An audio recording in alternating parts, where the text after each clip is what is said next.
Olá, benditos! Chegamos ao último capítulo da nossa série 21 Dias com o Filho de Deus em João, avançando mais um passo na nossa jornada juntos até o Apocalipse.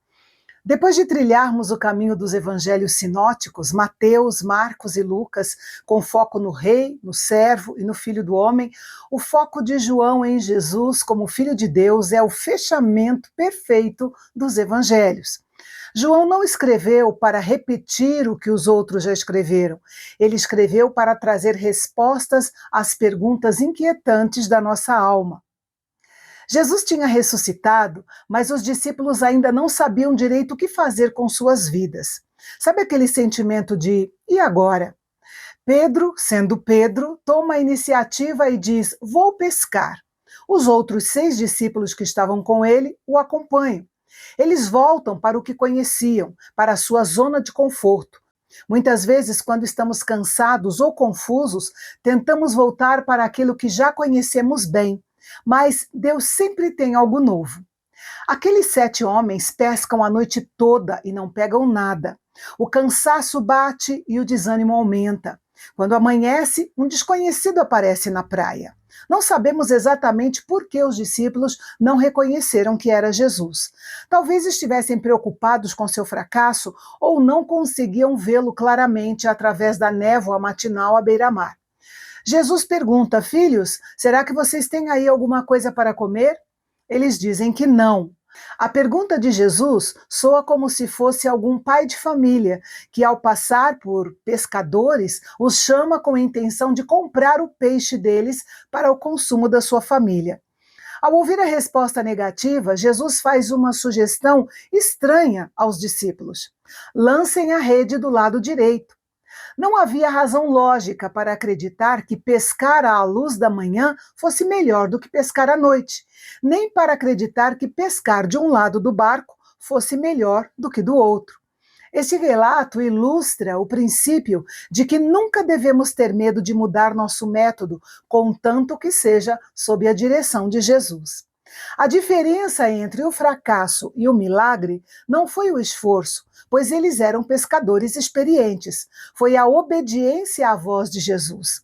Quando eles obedecem, o milagre acontece. Eles não conseguem nem puxar a rede cheia de 153 grandes peixes. João, com sua sensibilidade, logo percebe e diz: é o Senhor. Já Pedro tem uma reação imediata e impulsiva.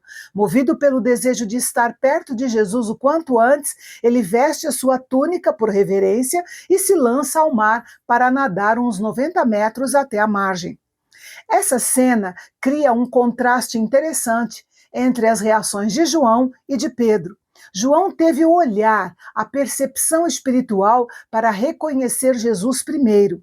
E Pedro teve a ação, o impulso físico para chegar até Jesus primeiro. Ao chegarem à margem, os discípulos encontram uma cena de acolhimento e cuidado. Jesus já havia preparado para eles um café da manhã, com peixes na brasa e pães. Mesmo sendo o Senhor ressurreto, ele se coloca na posição de quem serve e os convida a trazer também dos peixes que acabaram de pescar. Isso nos ensina que Jesus se importa com as nossas necessidades básicas e antes de nos dar qualquer missão, ele nos convida para sentar-se à mesa, pois ele quer ter comunhão conosco. O texto destaca que nenhum dos discípulos ousa perguntar quem ele é, pois a convicção interna de que é o Senhor é muito forte. Essa refeição na praia não é apenas um alimento físico, mas a restauração da intimidade e da esperança após o trauma da crucificação. E então acontece um dos diálogos mais profundos e emocionantes do Novo Testamento, a restauração de Pedro. Após a refeição, Jesus o confronta, não com acusação, mas com uma pergunta tripla: Simão, filho de João, você me ama? Essa repetição não é por acaso, ela ecoa as 3 vezes que Pedro negou Jesus antes da crucificação, perto de uma fogueira. E agora, perto de outra fogueira, Jesus lhe oferece 3 oportunidades de reafirmar sua devoção. É importante destacar que Jesus utiliza termos que, no original, sugerem diferentes níveis de amor.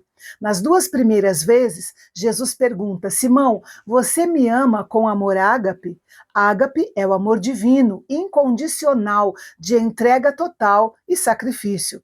Nas duas vezes, Pedro responde: Senhor, tu sabes que te amo com amor filéu. Filéu é amor de amizade, de afeição. Pedro, ainda ferido por ter negado Jesus, parece não se sentir capaz de prometer um amor ágape naquele momento. Então ele responde com a sinceridade do que consegue oferecer, uma amizade profunda. Na terceira vez, Jesus muda a palavra. Ele pergunta: Simão, você me ama com amor filéu? Jesus desce ao nível de Pedro. Ele não descarta Pedro por ele não ter um amor perfeito. Pedro fica triste, mas está sendo sincero. Depois de ter negado Jesus, ele não tem coragem de dizer que tinha um amor perfeito.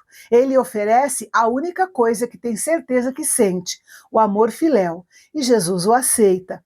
A cada resposta positiva de Pedro, Jesus dá uma tarefa: apacente os meus cordeiros, pastoreie as minhas ovelhas. Os verbos no original grego usados aqui indicam que Pedro deveria alimentar, nutrir e pastorear as ovelhas do rebanho de Jesus. Com isso, Jesus não apenas perdoa a falha de Pedro, mas o reintegra publicamente ao ministério pastoral. Jesus conclui a restauração de Pedro com uma profecia sobre o seu destino futuro. A expressão estenderá as mãos era uma expressão usada para descrever a crucificação. Isso indica que o mesmo Pedro que negou a Cristo para salvar a sua própria pele, um dia entregaria a vida voluntariamente por amor ao Mestre. Jesus mostra que o perdão não anula o sacrifício, mas capacita o discípulo para ele. Ao caminhar com Jesus, Pedro olha para trás e vê João, que os segue. Curioso e talvez um pouco comparativo, ele questiona Jesus sobre o destino de João. A resposta de Jesus deixa claro que o plano de Deus para cada discípulo é individual e soberano. Não cabe a Pedro se preocupar com o destino de João, mas sim focar na sua própria jornada de obediência. O texto termina esclarecendo um boato que surgiu na igreja primitiva, de que João não morreria. Mas ele mesmo esclarece que Jesus não afirmou que ele viveria para sempre, mas apenas usou uma hipótese para mostrar que ele é quem decide o fim de cada um. Portanto, não devemos olhar para o lado e nem se comparar com os outros. João encerra seu livro explicando que ele era o discípulo sem nome mencionado em vários lugares anteriores. Ele deu um testemunho solene da veracidade do que escreveu. Diz ainda que é impossível para ele ou qualquer outra pessoa escrever tudo o que Jesus fez e ensinou. Se alguém o fizesse, nem no mundo inteiro caberiam os livros escritos. Com essa hipérbole encantadora, ele nos mostra que há muito mais sobre Jesus do que chegou ao nosso conhecimento. Finalizando o estudo do livro de João, nosso desejo é que esse evangelho não termine apenas no papel, mas que continue sendo escrito na vida de cada um de nós. Amém. E aqui nós encerramos os 21 dias com o Filho de Deus em João, fechando assim a narrativa dos 4 evangelhos.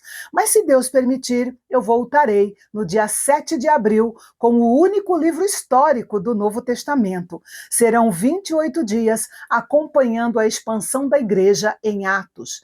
E, como sempre, eu conto com a sua companhia. Faltam apenas 23 livros para chegarmos juntos até Apocalipse. E não esqueça de curtir os nossos vídeos para que o nosso canal possa continuar crescendo e alcançando mais pessoas. Agora você também pode dar um hype nos vídeos. Quando você gosta de um vídeo e quer recomendar e dar um super like, você aperta o botão hype que fica aqui, logo abaixo do vídeo. Ele geralmente tem o ícone de um foguetinho. Então, nós temos um reencontro marcado para o dia 7 de abril, aqui no Canal Bendito, o canal de Fala Fácil, onde a teologia é para todos.